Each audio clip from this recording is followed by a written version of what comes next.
I do. I used to do a lot of kayaking when I was a teenager, 20s. That's actually what got me up north. I used to take off in the summer as a student and paddle 2,000–3,000 miles to the Arctic Ocean. That's how I got hooked on the north.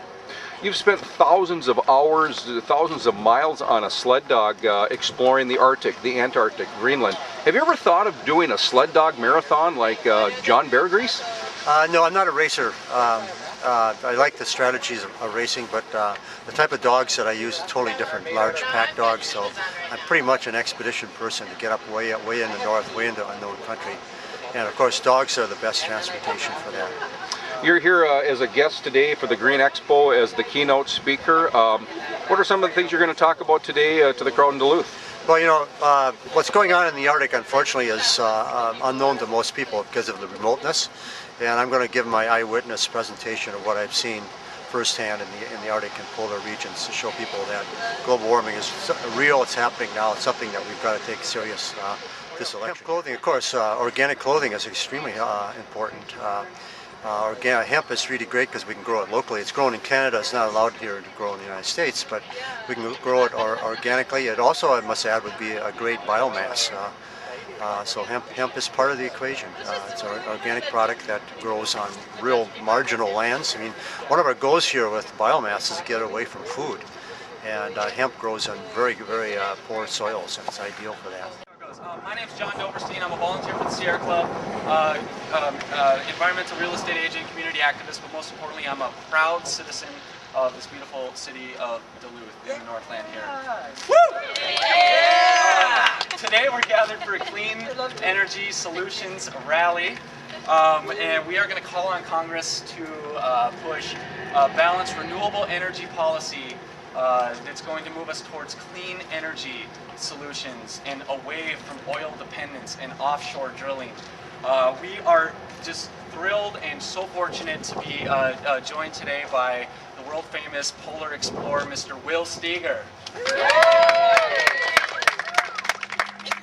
We know that global warming is the greatest and largest challenge to face the Earth and its inhabitants, and we know that we need clean energy solutions, and we need them right now. We're here, guys. We're here to call on Congress to pass, like I said, a balanced renewable energy policy to move us towards clean energy solutions. I'm here to introduce a wonderful Sierra Club regional associate, Cesia. She's just going to speak briefly before we have our keynote up on what is happening in Congress right now and what we can do. I've been very fortunate to work with Cesia. She's from the Twin Cities, the North Star chapter of Sierra Club, and been fortunate to work with her on many environmental issues, and she helped put this rally together. Let's give a big hand for Cesia Kearns with the Sierra Club. My friends back here. Thanks again for coming out today, folks. We see in our daily lives how energy efficiency and clean options make good economic sense, and now we need Congress to lead us even further into that economic sense. Senator Coleman and Congressman Oberstar have been champions in protecting our special places from oil drilling, and now we need them to continue that championship. We need them to continue that commitment and pursue a bold energy plan that doesn't give more money to big oil or put our shorelines at risk. It's time for common sense ideas like the plan recently put forth by Senate leadership, the Consumer First Energy Act. This plan would make sure the industry is paying its fair share, crack down on speculators, put our economy back on the path to prosperity, end our dependence on fossil fuels, and fight global warming. Yeah! The good thing is that we know we're going to save money doing it in the long run. The answer to our oil problem is to use less of it, not drill for more. That means better fuel economy, making our cars go further on a gallon of gas, and making a bold shift to renewable energy. So today we're, of course, here to urge Congress to seize this opportunity to launch us into our clean energy future, to get into renewables like wind and solar, and create thousands of jobs in the process, and end our dependence on fossil fuels. Also, I have to thank, it's very rare that we get some visitors from the North Pole. I'd like to thank our polar bears here. Because they are eyewitnesses, as is Mr. Steger, on what's going on right now.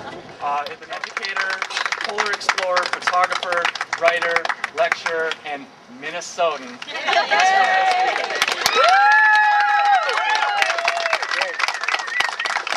Well, thank everybody for coming out. And look, Blue sky. I know what happened when we were here.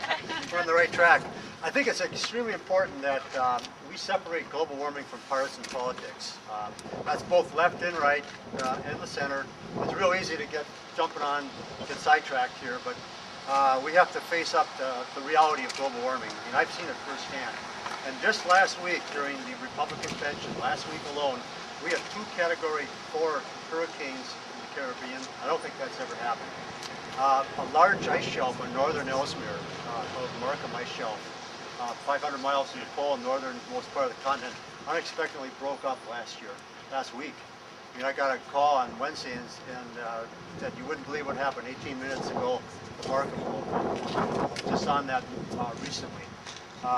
5 weeks ago, the largest ice shelf in the Western Hemisphere, the Ward Hunt Ice Shelf, broke up. And it's very serious. I was on an expedition in Greenland 6 weeks ago. We crossed from east to west up over the top of the ice cap. At 5,400 feet, we were stopped by rivers of running water on the ice. And that water, unfortunately, goes through the ice and lubricates the glaciers, and that surges into the ice surges in the ocean. So global warming is definitely real, and if we really care about the future and our children and the life as we know it, our bears, our plants here, our boreal forest, this is a real topic here. And this drilling in the offshore here, we've really got to use some common sense on that. First of all, the United States uses 25% of the resources in the world. We have 3% of the resources within our boundaries. And there's no logical way that we're going to drill our way out of this energy shortage here. And it's a fantasy that prices are going to drop by drilling. The drill chant, well, that pleases Saudi Arabia, Venezuela, Russia. They love to hear that. I was in Saudi Arabia 10 years ago. You know what their biggest fear was? What happened here in the United States in July, where we reduced 800,000 barrels of oil because of the high price. That's what they're concerned with. They want to see the drilling. Drilling is just a sidebar. I watched TV today on the news in the morning. Oh, it's well funded. Drilling, and then on top of it, the clean coal. Clean coal does not exist. It exists on TV screen. There's not such a thing as clean coal. When you're burning coal, it gives off carbon dioxide. Unless we can sequester or capture that carbon dioxide, we really got to be aware of burning coal. We have a huge issue here in Minnesota. It's called the Big Stone 2 power plant. It's 1 mile across the border in South Dakota. And because of the lax policies here, that power plant is online, and we really need to have a little bit of awareness and education on this. Is that if that line goes on, if that power plant goes online, every sacrifice that we make, all the savings, all the policies that our Republican, Democrat people have passed here in Minnesota the last 2 years, we won't meet the benchmarks of those policies. But we need to turn, instead of being anti-this, we have to look at the great economic revolution that's happening, that's starting to happen. It's the biggest economic revolution and opportunity that there ever has been. It's called the energy transformation. Every way in which we use energy is going to be transformed in the next couple decades. It's starting right now. And we as a country really have to capture and lead that. We're losing it. China and India are out. They graduate 100,000 students a year specializing in engineering and that. They're out to grab this new market. And we have to be looking at new economies, new technologies. We need to go into third generation ethanol. We're removing ethanol away from our food stock. There's a huge opportunity here in the Midwest for wind. We have an opportunity in the Midwest, including Manitoba, to be energy self-sufficient here, and that's the direction that we should be looking at.